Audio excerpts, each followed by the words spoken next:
जय हिंद। वंदे मातरम। दोस्तों, मैं आशुतोष आपके अपने YouTube channel JMD exam crack पर आप सभी का बहुत स्वागत करता हूं।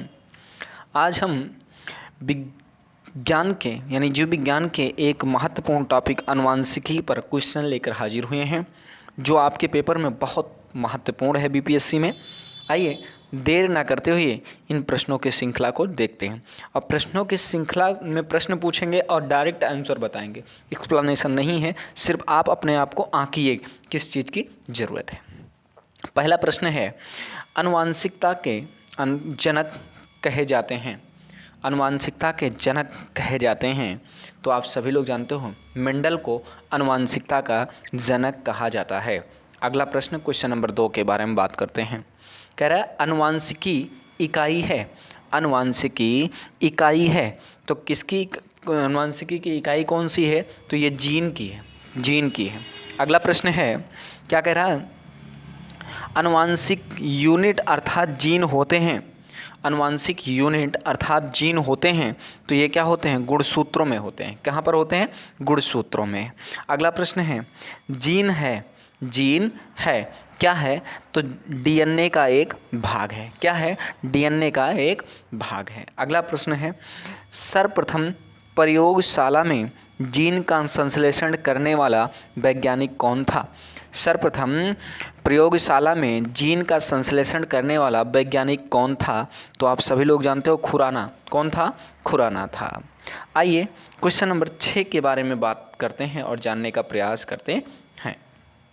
क्या कह रहा है? देखिए, अगला कह रहा है, एक जीन एक एंजाइम सिद्धांत प्रतिपादित किया था।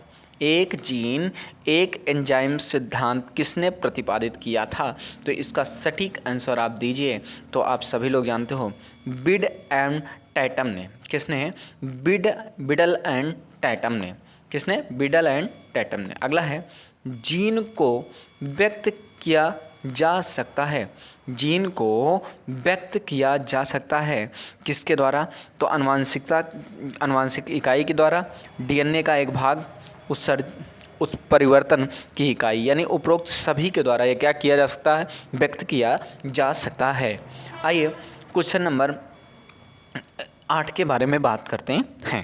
कह रहा है, जीन का वर्तमान नाम देने वाले वैज्ञानिक कौन हैं? जीन का वर्तमान नाम देने वाले वैज्ञानिक कौन हैं? तो आप सभी लोग जानते हो, जोहानसन। कौन हैं? जोहानसन हैं। अगला प्रश्न है, कोशिका में पाया जाने वाला आनुवंशिक पदार्थ है। कोशिका में पाया जाने वाला आनुवंशिक पदार्थ है तो वो कौन सा है? डीएनए है। कौन सा है? डीएनए है। अगला प्रश्न है, प्रयोगशाला में सर्वप्रथम डीएनए का संश्लेषण किया था। प्रयोगशाला में सर्वप्रथम डीएनए का संश्लेषण किया था तो इसका सटीक आंसर जानते हो, खुराना ने किया था। और ये बीपीएससी 1990 में पूछा गया था। आइए अगले प्रश्न की बात करते हैं, क्वेश्चन नंबर 11 के बारे में। क्या कह रहा है? ध्यान दीजिएगा जरा। 11 नंबर क्वेश्चन, डीएनए का डबल हेलिक्स मॉडल किसने दिया था? डीएनए का डबल हेलिक्स मॉडल किसने दिया था? तो इसका सटीक आंसर है वाटसन और क्रिक ने। किसने दिया था? वाटसन और क्रिक ने। अगला प्रश्न है, माता पिता के गुण उनकी संतानों में किसके द्वारा स्थानांतरित होते हैं? तो आप सभी लोग जानते हो, इसका सटीक आंसर है गुणसूत्र के द्वारा, या आनुवंशिक लक्षण उसे कहते हैं। अगला प्रश्न है, किस कारण एक माता पिता की सभी संतानें एक समान नहीं होती?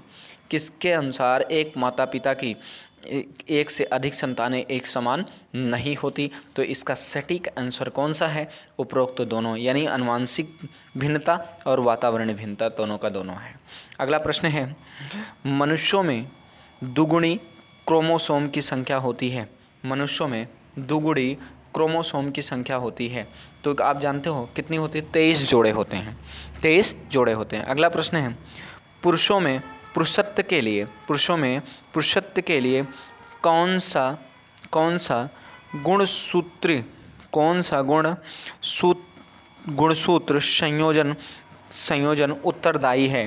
पुरुषों में कौन सा पुरुषों में पुरुषत्व के लिए कौन सा गुण उत्तरदायी है? तो इसका सटीक आप आंसर दे रहे हैं 15 का डी विकल्प। कौन सा? डी। और एक्स और वाई रहता है और लड़कियों में एक्स रहता है। उम्मीद करते हैं मेरी बात क्लियर हो रही होगी।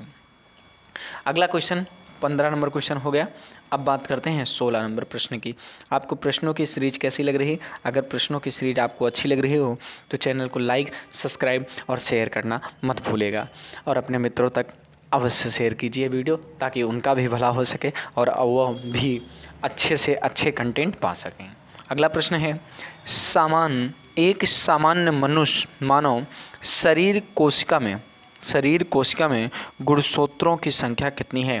तो आप सभी लोग तो 46 जोड़े होते हैं, 23 जोड़े होते हैं, तो 23 दूना 46 हो जाएगा। यहाँ गुणसूत्रों की संख्या पूछ रहा है तो ये कितनी हो जाएगी? 46 हो जाएगी। अगला कह रहा, मनुष्य में नर का गुणसूत्र सम्मिलित होता है। तो अभी जस्ट आप पढ़ चुके हैं, यक्स और वाई होता है। क्या होता है? यक्स और वाई होता है। उम्मीद करते हैं मेरी बात अच्छे से क्लियर हो रही होगी।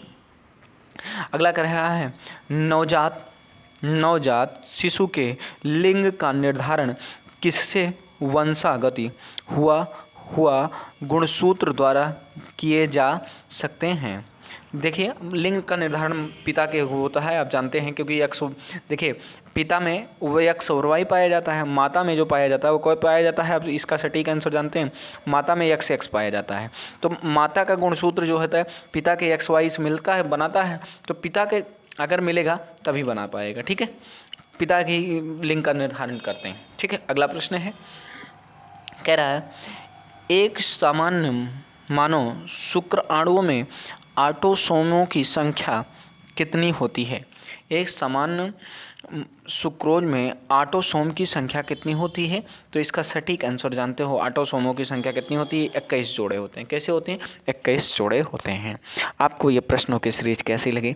अगर प्रश्नों की सीरीज आपको अच्छी लग रही हो तो चैनल को प्लीज़ लाइक कीजिए और सब्सक्राइब कीजिए और अपने मित्रों तक अवश्य शेयर कीजिएगा, ताकि हमें भी ऐसे वीडियो बनाने के लिए प्रोत्साहन मिलता रहे। मिलते हैं नेक्स्ट वीडियो में, तब तक के लिए जय हिंद, वंदे मातरम। दोस्तों, अपना बहुत बहुत ख्याल रखिएगा।